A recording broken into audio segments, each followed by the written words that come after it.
Hangry sneeze. Hangry sneeze. One lovely Saturday morning, Hangry was puffing along.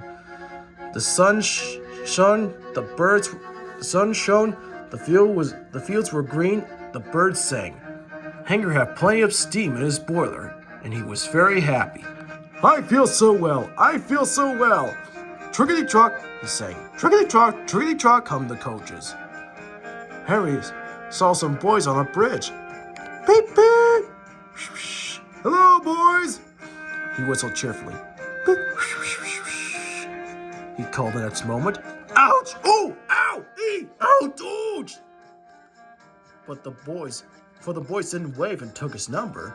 They dropped stones on him instead. They were stupid, silly Stewart boys who thought it would be fun to drop stones down his funnel. Some of the stones hit Hangry's boiler and spoiled his paint. One hit the fireman on the head while he was shoveling coal. And the yellers broke the carriage windows. It's a shame, hissed Hangry. They've broken our glass, cried the coaches.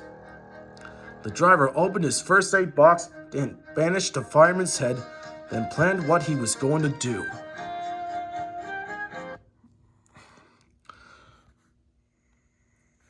They stopped the train, and the conductor asked if any of the passengers were hurt.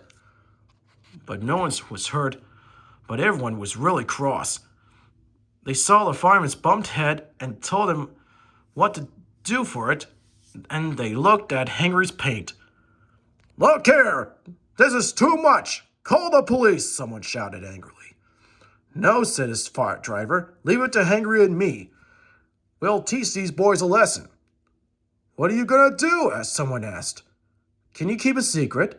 Why, yes. Some of them said. Well then, said his driver. Hangry is going to sneeze at them.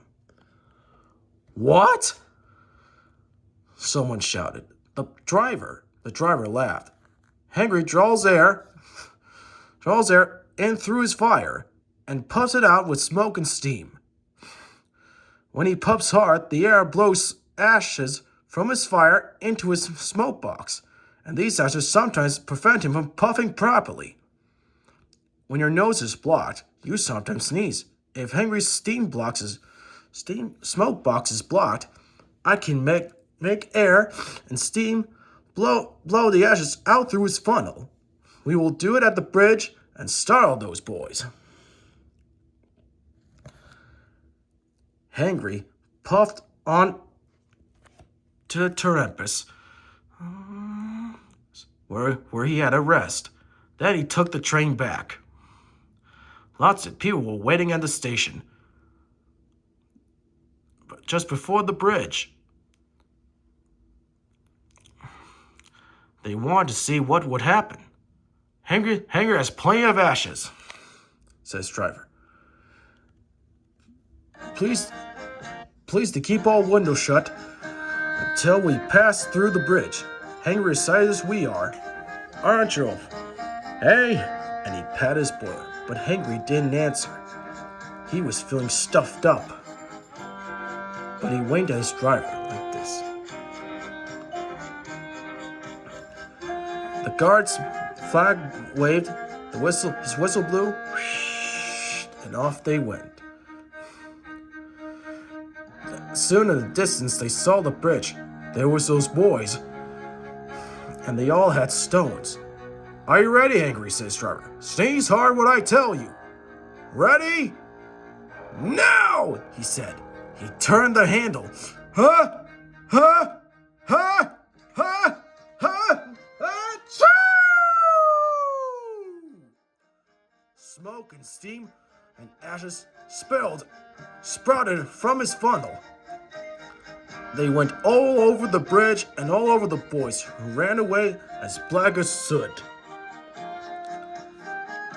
Well done, Hangry, laughed his driver. They won't drop stones on engines again. Your coat is blocked. Your coat is all black. But we will rub you down and paint your scratches, and you'll be as good as new tomorrow. Hangry has never again sneezed under a bridge. Sir Tomcat doesn't like it. His smoke box is always cleaned in the yard while he was resting. He has now gone under more bridges than he can count. But from that day to this, there have been no more boys with stones.